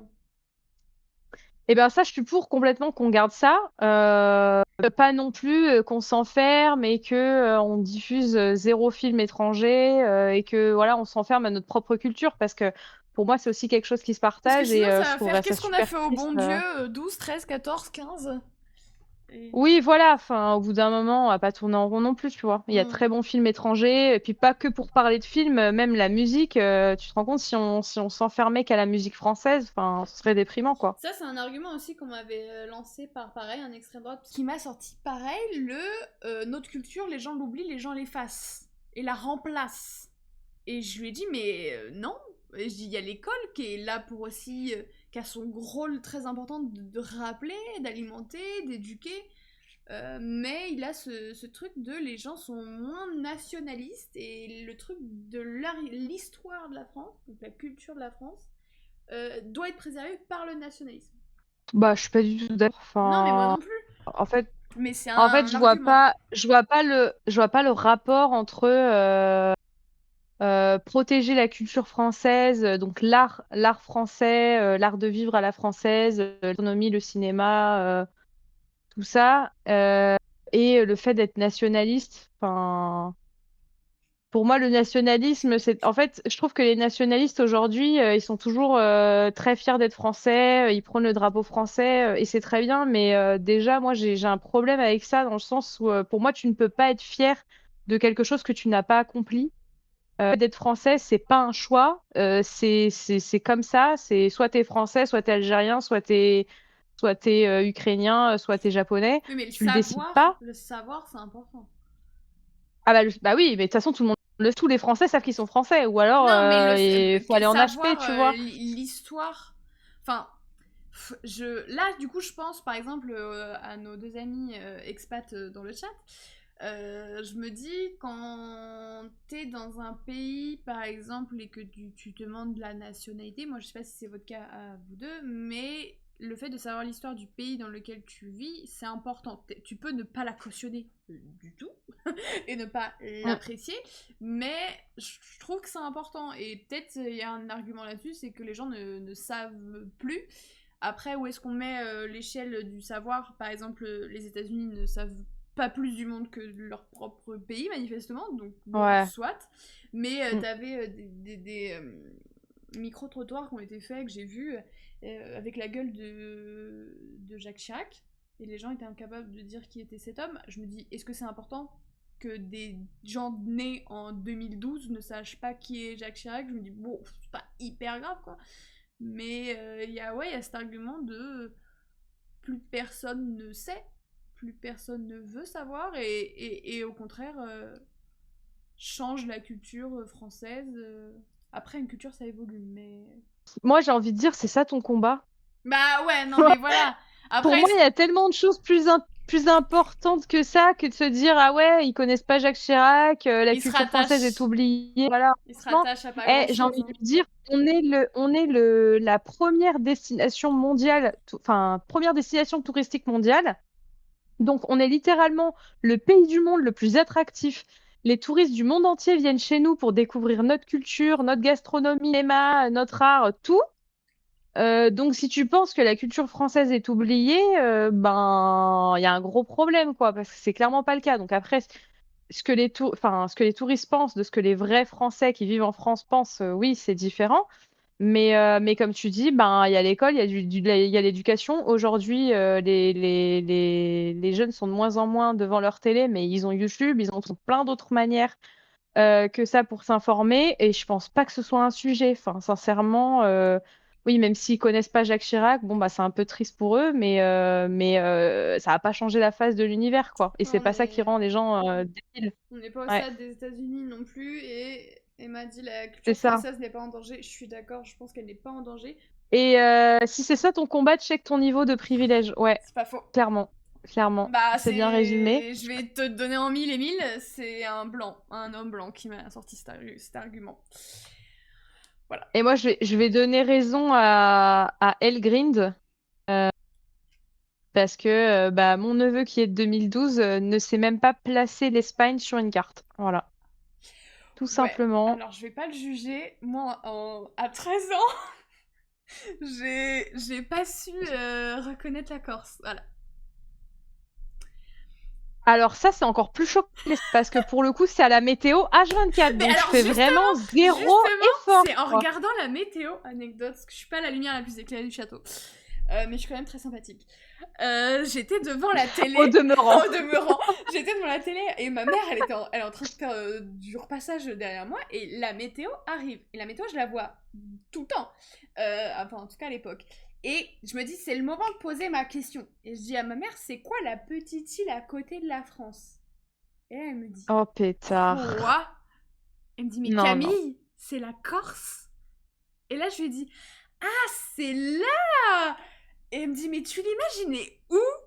Et du coup, je me lève, Aïe, aïe, je aïe. pointe sur l'écran, je dis bah là, elle fait mais là c'est la Suisse Camille. Et, et je lui dis ah d'accord. Et elle me dit et la Suisse elle était où? Je dis nulle part. On apprend à 14 ans, j'ai bien envie de dire si ça passe certaines choses obvious, c'est pas grave quoi. Enfin, après je dis à dire si personne leur dit, ils peuvent pas savoir mais c'est de la géographie et on est censé le retenir à l'école. Je suis dans le même bateau. Ils disent ils sont fracassés par les écrans, je suis pas d'accord avec l'argument fracassé par les écrans. Je suis pas d'accord. Ah, moi, je suis d'accord pour Ah le ouais. coup. Pour moi, non, Oui, c'est. En oui, fait, oui, ils sont fracassés, il ouais. y a un truc aussi où. Je vais pas dire dans ma jeune vie, mais c'était vers mes 21 ans. Je rentrais en école d'audiovisuel et mon prof principal, ce gros bâtard, m'a beaucoup pointé du doigt en disant que je ne savais pas, je ne connaissais pas mes classiques en termes de cinéma. Alors, il me parlait de Lui Lumière et tout, les trucs en noir et blanc. Ouais, enfin, à 20 ans, je suis Ouais. désolée, je les ai pas regardés, ouais. Et Mm. il me jugeait beaucoup, il me rabaissait là-dessus. Et là où mon mentor m'a défendu en me disant, mais en fait, elle a peut-être pas ta culture et ton exigence de culture, mais elle a une autre culture que toi tu n'as pas. Et je me dis, Ah, bah et oui, je me c'est sûr, rattrape ouais. sur les jeunes aujourd'hui. C'est terrible de parler comme une vieille, mais les jeunes d'aujourd'hui, ils ont peut-être une culture que nous on n'a pas, une connaissance Là, qui qu'on n'a pas. me Tu vois, genre moi, quelqu'un qui me dit qu'il a jamais vu, je sais pas, j'allais dire Superman, mais même, enfin ça Superman c'est hyper coté, mais tu vois, un Miyazaki, qui sache pas ce que c'est un Miyazaki, je me dis c'est pas grave. Ça se trouve, lui va me parler de Ouais, mais trucs. après, Miyazaki, bon, tu sors pas le truc le plus connu non plus, quoi. Oui, Enfin, c'est voilà. très connu pour nous, mais eux, ils ont pas grandi là-dedans, tu vois. Non, On mais grandit tu dans la vois, Reine des y en Neiges. a qui pourraient dire, oh, mais comment, tu sais, qui s'indignent. Par exemple, il y a des gens qui se sont Ouais. indignés qui n'aient jamais regardé Le Seigneur des Anneaux. C'est pas grave de n'avoir jamais Ouais. regardé. Mais j'ai vu des gens s'indigner pour ça. Je dis, mais c'est pas grave de pas savoir ça. Après, moi, j'avoue que je suis un peu comme ça, hein. C'est un truc dont je suis vraiment, vraiment fan et qui est vraiment super connu, j'ai du mal à comprendre. Enfin, j'ai pas du mal à comprendre, mais j'ai toujours un peu cette réaction de quoi, tu l'as pas vu? Ah, parce que je trouve ça Repense, tellement incroyable que ça me déçoit. repense à nous il y a plus de Non, 10 mais ans. complètement. Maintenant qui Non, mais parlions oui, de c'est K-pop clair. et à l'époque, il y a zéro copec. Ouais, mais là, avec la K-pop, je faisais même pas ça parce que je savais que de toute façon, nous, à chaque fois, on est traités de Shintok et compagnie en mode Ouais, ah, t'aimes la mais K-pop, t'aimes les c'était Chinois, tu c'était vois. notre culture et eux le savaient pas. Et on se dit mais ouais mais toi t'as pas cette connaissance là tu vois. Et je me dis Ouais, ouais. je suis prête à ce qu'on me dise qu'un jeune de 14-15 ans ils me disent bah toi tu connais ça et que par mon âge je lui dise mais on s'en fout de ça et qu'en fait non on s'en fout pas juste c'est sa culture quoi. C'est pas le truc de ouais, c'est scandaleux que tu l'aies pas vu, mais plus en mode ouais, je suis trop déçue parce qu'en vrai, il est tellement bien que tout le monde devrait le voir, tu vois. Genre, et j'ai envie que tu le vois. Donc, tu vois, Partager c'est plus dans plutôt ce sens-là. dans ce sens là ouais. Ouais, voilà, c'est ça. Question suivante, on change du coq à l'âne là. La peine de mort t'en penses quoi? Bah, je suis contre, complètement. Je pense que pour le coup, Badinter avait raison. Euh, en fait, tout simplement, il y a eu trop de morts pour rien, bah, surtout aux États-Unis, hein. Le nombre de personnes qui ont été condamnées à mort et en fait, ils comptent 5 ans après leur mort que bah, finalement, c'était pas eux les coupables. Ah, oups, chaise électrique, oups, trop tard. Hmm. Donc, déjà, juste pour ça, enfin, tuer des innocents parce qu'on se rend compte après que finalement, c'est pas eux, je trouve que c'est un peu dégueulasse. Mais même au-delà de ça, en fait, même si tu tues vraiment la bonne personne et qu'elle était vraiment coupable, je trouve que la mort, c'est une solution beaucoup trop facile, en fait. Hmm. Et c'est beaucoup plus compliqué de finir ses jours en prison parce que tu as vraiment le temps de réfléchir à ce que tu as fait. Je trouve que c'est une punition beaucoup plus dure à encaisser que juste de mourir, en fait, tu vois, parce que mourir, bah, c'est facile. Mais ouais, enfin, tu vois, juste pour ça, je trouve que la peine de mort, c'est pas une solution. Et puis encore une fois, comment tu fais régner la justice et le ne tuer point, ne pas se faire justice soi-même, etc., quand toi-même t'appliques la même chose aux personnes condamnées, quoi. Enfin, contradictoire. Le problème avec les prisons, c'est qu'il y a beaucoup trop de gens et quand tu mets genre un dealer de bœuf en prison, dose. Enfin, selon moi, dose, c'est bon. Ouais, Il ouais, mérite ouais. pas d'aller Oui, en oui. prison pour ça, Bah, quoi. ça coûte cher enfin, les gens sont entassés dedans parce qu'il n'y a plus beaucoup de place, en partie à cause de ça, parce que je pense qu'aussi ils foutent des personnes en prison qui ne devraient pas être en prison. Ça va peut-être faire débat dans les commentaires, mais pour moi, typiquement, une personne pédophile, je suis pas sûre que sa place soit en prison, tu vois. Parce que pour moi, la pédophilie, c'est un problème psychiatrique. Ça se soigne. Et Hmm. donc, ben, pour moi, la meilleure, c'est déjà castration chimique. Parce que ben, t'as plus de couilles, t'as plus de bite, ben, t'arrêtes de violer des La gamins, en fait. castration chimique, c'est pas t'as plus de couilles, t'as Je plus de bite. Hein. C'est que tu peux plus éjaculer, il me semble. crois que tu peux plus non plus te reproduire parce que t'as encore un pénis, mais je suis pas sûre que tu puisses bander, tu vois. Il y a un truc un peu comme ça. Après, tu peux quand même violer des enfants, évidemment, Oui, parce que mais la du coup, pénétration forcément, ça te... peut se faire de bien des manières. Ça peut être dissuasif de savoir que ça s'est mis en place. Ouais, Parce que la tôle ben ouais. est clairement plus dissuasive. Clairement pas. Oui, et puis, enfin, pour moi, enfin, un pédo, il doit se faire soigner, tu vois. Enfin, pour moi, c'est une tare. Donc, tu vas en HP, tu suis bien traitement, je sais pas ce qu'il faut faire, mais ta place n'est pas en prison. Enfin, à quel moment tu vas sortir de prison en étant pédophile? C'est pas possible. Enfin, c'est en toi, ça va pas changer, tu vois. Je Enfin, sais pas. quand même très bizarre. À la rigueur, tu peux te retenir, du coup, de ne rien commettre, mais tu ne vas pas devenir normal juste parce que tu as été en prison, tu vois. Est-ce que c'est mieux d'être neutre ou extrême politiquement? Je pense que ça dépend de l'époque, de la période, perso. Mais... Ouais. Neutre, je pense qu'il y a plein de débats qui ont prouvé que là, en ce moment, être neutre, c'est pas... ça aide Ouais, pas. moi, j'ai toujours eu beaucoup de mal avec les gens neutres. Mais en fait, que ce soit dans la politique, mais même en général, euh, plus globalement, les gens qui ont des opinions sur rien, c'est quelque chose qui m'effraie au plus haut point. Vraiment, les gens qui ont jamais d'avis, qui sont tout le temps neutres, ils savent pas où se situer, Ça te vénère. je comprends pas.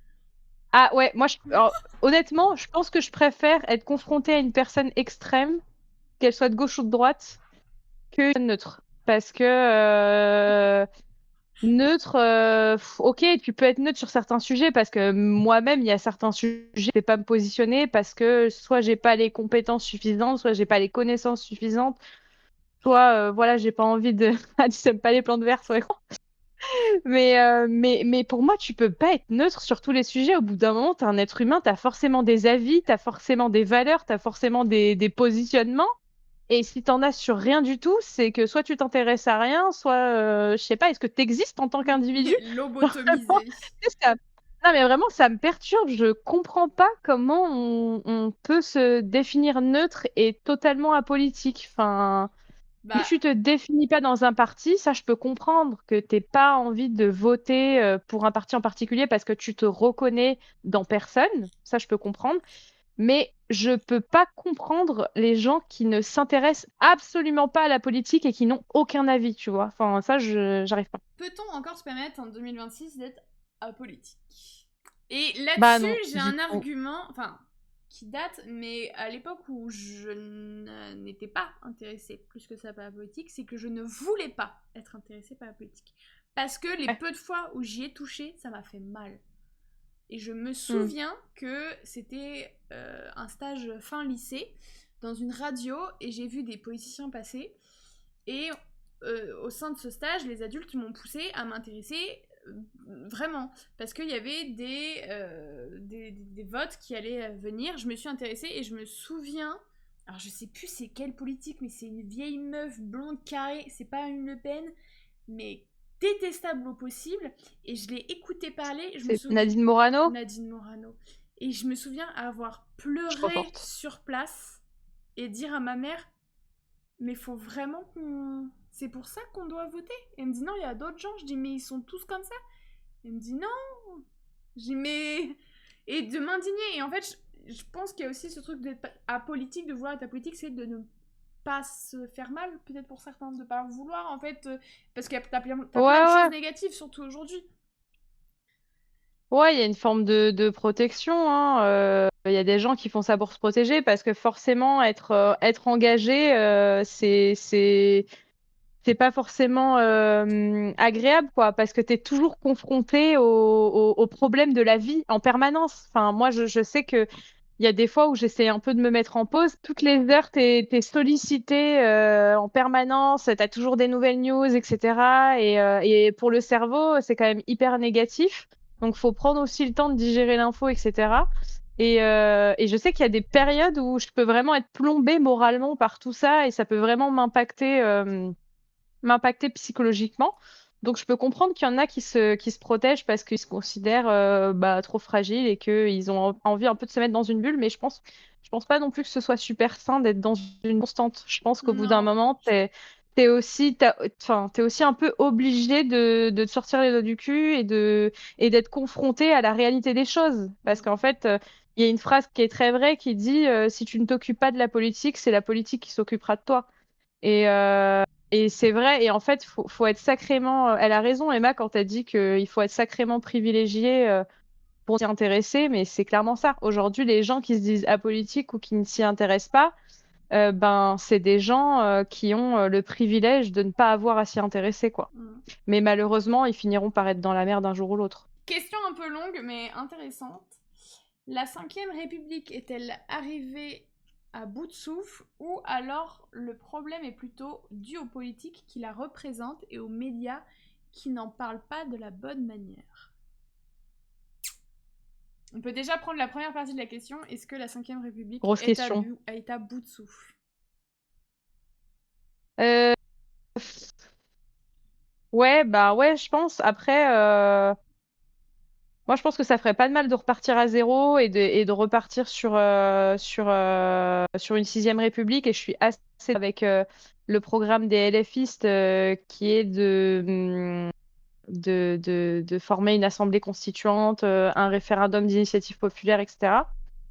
Mais après, je pense qu'au-delà de ça, je suis plutôt d'accord avec la deuxième partie de la question pour dire que en fait, c'est pas tant le problème de la Cinquième République, c'est plutôt les gens qui la représentent, ouais. Parce que moi, je pense, enfin après, je me trompe peut-être, mais je pense qu'on peut complètement continuer dans une cinquième république si tu changes toutes les personnes qui sont au pouvoir. Au final, le problème, c'est vraiment les personnes. C'est pas comment c'est constitué. Quoique si, en fait. Parce que c'est vrai que je pense pas qu'on ait besoin d'autant de députés. Là, tu vois, je réfléchis en parlant. Mais quand je vois qu'à l'Assemblée nationale, putain, je sais plus combien ils sont, mais ils sont 500, 600. Comme Ouais. ça, je pense pas qu'il y ait besoin d'autant de personnes et surtout de personnes aussi déconnectées. Je pense qu'on devrait aussi changer de manière, de comment on sélectionne les élus en fait qui votent les lois.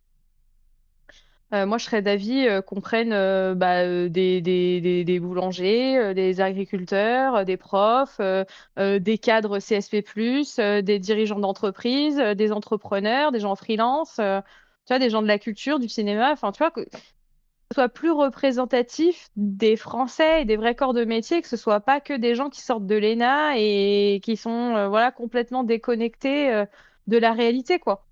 Donc si, en fait, faut tout changer, il faut tout changer. Au Complètement. final. Je dis de la merde quand je dis qu'il faut rester dans une cinquième république. En fait, la cinquième république, ça pue la merde. Moi, j'étais d'avis que la Cinquième République, elle peut rester, mais il faut les bonnes personnes pour pouvoir encore Ouais. être dedans. Bah ça, c'est primordial. C'est d'abord, avant tout, il faut changer les personnes. Et une fois que tu as changé les personnes, tu peux changer l'organisation du pouvoir, quoi. Mais, euh, mais ouais, c'est les personnes avant tout. Question pareil à 2 millions, parce que ça peut faire débat. Israël ou Palestine? Il y a encore 3 4 ans, tu pouvais te dire, en vrai, un peu débat de merde, c'est difficile de se positionner et tout, parce qu'on n'a pas été autant martelé que ces dernières années. Autant là, tout ce qui s'est passé, enfin, faudrait carrément être fou ou aveugle, ou les deux, pour choisir Israël, quoi. Enfin, là, on sait clairement que c'est un génocide. Ça a été documenté. Je crois que c'est même l'ONU qui l'a reconnu. Enfin, ça a été reconnu mondialement. Bon, la France ne veut toujours pas le reconnaître, alors qu'il y a d'autres pays européens qui l'ont reconnu. Parce qu'il y a des intérêts Mais, économiques sûrement là-dedans. ouais, il y a des intérêts économiques. On continue de vendre des armes à Israël. Enfin, on parle quand même d'un peuple qui pousse littéralement les gens de chez eux, hein, parce que c'est le territoire des Palestiniens à la base. Donc en fait, à moins d'être sioniste, et en fait, fou et aveugle bien être sioniste, hein. Mais du coup, tu peux pas être pour Israël, quoi. C'est pas possible. Si t'as un minimum de décence morale, tu es pour la Palestine, forcément. Comment la gauche prendrait le pouvoir? Eh ben, comme dirait Mélenchon, en En gagnant. gagnant les élections? Oui. Et comment on gagne les élections? En faisant campagne. En continuant le travail D'éduquer? d'évangéliser. Ouais, éduquer, évangéliser. Ça fait beaucoup prêcher la bonne parole, mais en même temps, c'est ce qu'il faut faire, hein, c'est ce qui marche. C'est le bouche à oreille et l'éducation de nous tous qui vont faire que la gauche prendra de plus en plus d'ampleur. En fait, il faut éduquer les gens. Après, je sais que c'est chiant. Même moi, pendant un long moment, j'ai arrêté parce que bah, ça me gonflait en fait de tout le temps essayer à tout prix de convaincre les autres. C'est quelque chose de super fatigant. Mais en fait, il y a que ça qui marche, quoi. Enfin, on peut pas attendre des médias qui fassent le travail, alors faisons-le nous-mêmes, quoi. Et dernière question, comment lutter contre la diabolisation? Le pouvoir des La médias étant très diabolisation, fort, ouais, c'est dur de se battre contre ouais. des médias. La diabolisation, la dédiabolisation, parce que Comment ça, tu lutter vois, contre la c'est, oui. ouais, il y a deux problèmes, parce qu'il y a d'un côté la dédiabolisation de l'extrême droite, qui est entretenu par les médias pour dire que ils ont changé, ils sont plus racistes, c'est plus comme avant, et Jean-Marie Le Pen, maintenant c'est plus lui, maintenant Bardella c'est quelqu'un de nouveau, blablabla. Donc ils font de la dédiabolisation de l'extrême droite. Et d'un autre côté, ils font de la diabolisation, surtout du camp LFI, en disant que voilà, c'est des fous furieux, ils veulent tout casser, ils veulent casser le code du travail, tout réformer, machin, et ce sera la crise, et il y aura plein de gens au RSA, etc. Enfin, voilà. Donc, comment on fait, comment on lutte contre ça? Ben, en faisant du fact-checking, en se renseignant, en débunkant les idées reçues, en dialoguant. Enfin, voilà. Faut éduquer, mais pas s'énerver. Et là, je me mets dans la position de la personne qui est le moins à même de donner des conseils parce que je suis la première à me vénérer vraiment dès que je vois quelqu'un qui est complètement à l'opposé de mes idées. Mais en fait, c'est complètement contre-productif quand on fait ça. C'est bien Donc, d'admettre ses torts, c'est bien. ah oui, oui, non, mais enfin, c'est moi, je le dis, hein, je suis complètement conne hein, quand je vois quelqu'un me sortir des vérités profanées comme ça à mon visage. Que diable! Ça me met hors de moi. Et donc, ouais, j'ai du mal à me contrôler. J'essaye d'évoluer en grandissant et en prenant de l'âge. Je suis moins radicale qu'avant. Mais en fait, ce qui marche le mieux souvent, c'est soit l'humour, soit poser des questions. Tu vois, quand une personne tout bêtement te sort un gros cliché et te dit ah ouais, mais les Arabes, bon, ils volent le travail des Français, machin, tu vois, une grosse connerie comme ça. Et bah plutôt que de dire ah mais n'importe quoi, tu dis grave de la merde, machin, pourquoi tu penses ça? Tu vois? Essayer de poser des questions. Et là, du coup, la personne est un peu obligée de s'expliquer, expliquer où elle a entendu ça, comment, machin. Et en fait, tu te rends vite compte que les gens qui sortent ce genre de trucs ont bien souvent jamais d'arguments. Et donc, ils vont se perdre tout seuls, tu vois. Et ça, c'est un très bon tip pour aider un peu à débunker. Et donc, comme ils vont se perdre tout seuls, bah, tu vas finir par leur expliquer que, bah ouais, bah non, tu vois, bah non, en fait, c'est pas le problème des Arabes, c'est parce que, ben, déjà, il y a une ubérisation de la société. Donc, bah, du coup, bah, les robots, les machines, Uber, ChatGPT, bah, tout ça, ça contribue à ce qu'il y ait de moins en moins d'emplois en France. Et puis aussi, ben, parce que voilà, c'est une évolution de la société qui fait qu'il y a de moins en moins de travail, que aussi les gens veulent moins embaucher. Enfin voilà, c'est multifactoriel. Mais en fait, c'est un peu comme ça que tu arrives à faire changer d'avis les gens. Quand ils rendent, en fait, se rendre compte toi-même que tu dis une connerie, c'est plus efficace que quand c'est quelqu'un qui te pointe du doigt ta connerie, tu vois. Je suis C'est ça que j'ai d'accord. réalisé avec le temps. Je suis complètement d'accord. Bon bah merci. On va finir sur un petit jeu. Rien du tout. Allez, Que j'ai trop un peu bien. piqué à Combini. Que j'ai appelé machin ou machin. Du coup, on va déduire par ce jeu le cheval sur lequel tu vas parier en 2027. Ok. Alors, François Ruffin ou Marine Tondelier? Ruffin. Édouard Philippe ou Marine Le Pen? Oh putain. Oh. Édouard Philippe. Même si ça me tue de le dire. Gabriel Attal ou Jordan Bardella? Bah, Gabriel Attal, hein. Putain, mais Bardella. Oh my god. No Clémentine way. Autain ou Jean-Luc Mélenchon? JLM. Ça, c'était facile. Bruno Ouais. Retailleau ou Raphaël Glucksmann? Mais c'est... Oh non, putain, le nazi ou l'opportuniste, quoi. Bah, Glucksmann, hein. Au moins parce que il dit pas que des conneries, contrairement à Retailleau, même s'il en pense pas moins, mais bon, Glucksmann. Éric Zemmour ou Laurent Wauquiez? Oh là là. Oh, misère. Putain, tu sais, j'ai envie de répondre le Z parce que Vauquier, il me fait aussi chier qu'une planche à pisse, quoi. Mais Mais quoi?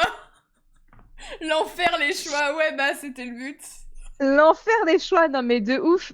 Zemmour, parce que j'ai beau détester ce mec et je trouve qu'il dit globalement de la merde, je trouve qu'il est très intéressant à écouter. Et c'est là toute le paradoxe. Ouais, je Ah trouve ouais, que ok. c'est vraiment en interview et tout, je trouve que c'est quelqu'un d'intéressant à quoi. Donc je vais Ok, dire Zemmour. soit.